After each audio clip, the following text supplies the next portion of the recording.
So, hi, working professionals. Today, I've come up with the topic understanding emotional intelligence and why it matters.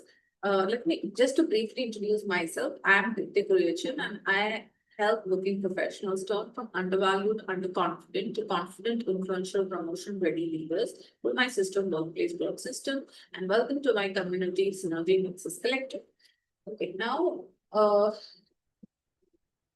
Have you ever worked with someone who was incredibly smart, yet nobody enjoyed working with them? Or perhaps you have met someone who was the most technically brilliant person in the room, yet everyone trusted them, respected them, and wanted them on their team. Who wasn't most technically brilliant person in the room. Why does that happen? Why do some people effortlessly navigate workplace relationships while others constantly struggle with misunderstandings, conflicts, and stress? The answer often comes down to one powerful skill, emotional intelligence. So, emotional intelligence, and here is something fascinating. Research consistently shows that career success is determined not only by what you know, but by how well you understand and manage yourself and others. In today's AI-powered world, technical skills can get you hired, but emotional intelligence determines whether you get promoted, trusted, and flourished. Okay, in this video, I'm going to help you understand what is emotional intelligence, why EQ matters more than IQ at work, the five components of EQ and emotional intelligence, real world examples of high EQ versus low EQ, and how to start developing your EQ, and conclusion and call to action, and click to join my community. Okay, so this is so what is emotional intelligence? So many people think emotional intelligence means being emotional. It doesn't. Emotional intelligence is to recognize the ability is the ability to recognize your emotions, understand their impact, and manage them effectively, and respond appropriately to the emotions of others. Think about this way. Imagine you're driving a car, your emotions are like the engine. They generate energy. But emotional intelligence is the steering wheel. Without the steering wheel, the engine's power becomes dangerous. Similarly, without EQ, our emotions can drive our decisions, reactions, and relationships in unhealthy directions. So, EQ is not about suppressing emotions, it's about understanding them and using them wisely. I often tell my students, your emotions are data, they are not commands. You don't have to obey every emotion. You can learn to understand it and choose your response. So that's emotional intelligence. So it's basically recognizing your emotions, understanding their impact, managing them effectively, and responding appropriately to the emotions of others. Okay. And why EQ matters more than IQ at work? Let's talk about something most workplaces don't openly discuss. Many professionals lose opportunities not because they lack intelligence, they lose opportunities because they struggle with people. Have you seen situations like these?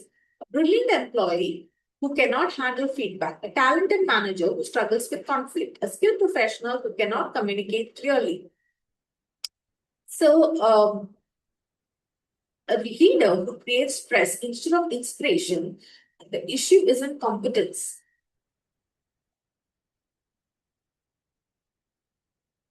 So the issue is emotional competence. Now, coming to the workplace is becoming increasingly collaborative.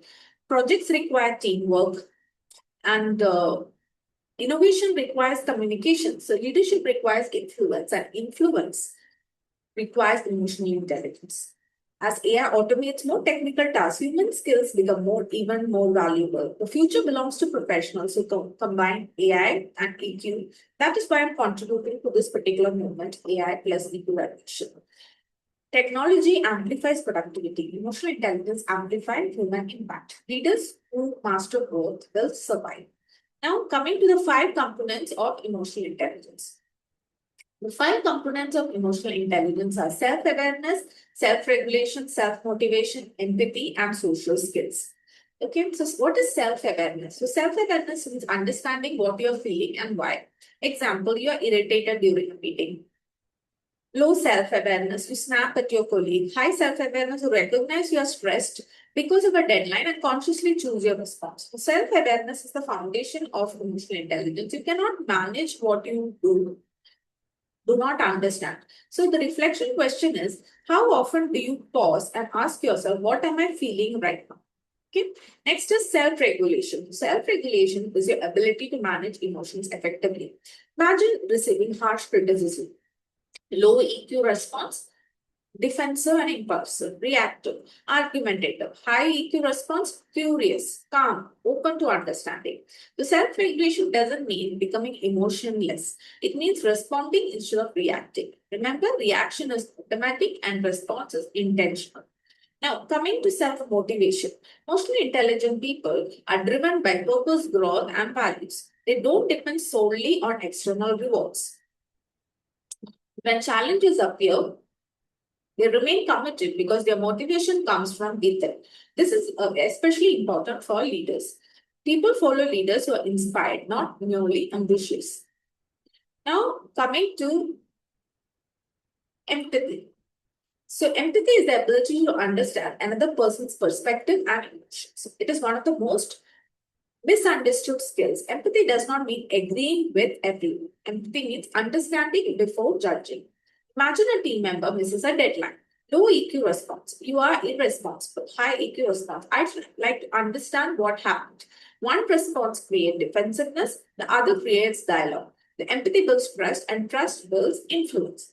Now, coming to component number 5, which is social skills. This is the ability to communicate, collaborate, influence, and build meaningful relationships. Strong social skills include active listening, conflict resolution, clear communication, relationship building, and collaboration. In today's workplace, your network often grows from your ability to connect authentically with people.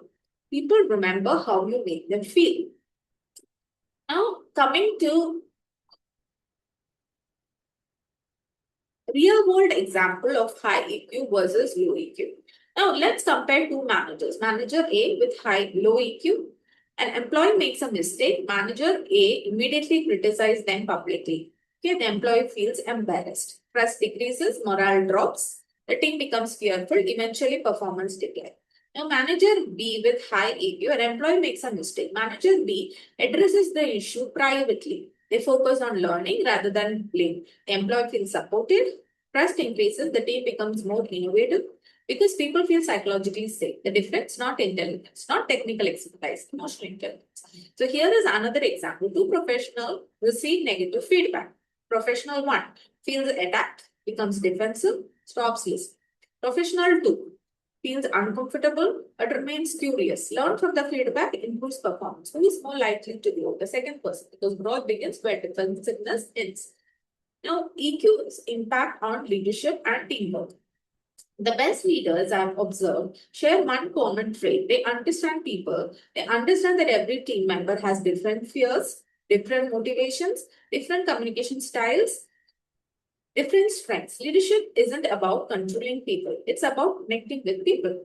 One lesson I deeply admire from great leaders throughout history is this. They saw potential before performance. They looked beyond mistakes. They saw possibilities. That's emotional intelligence in action.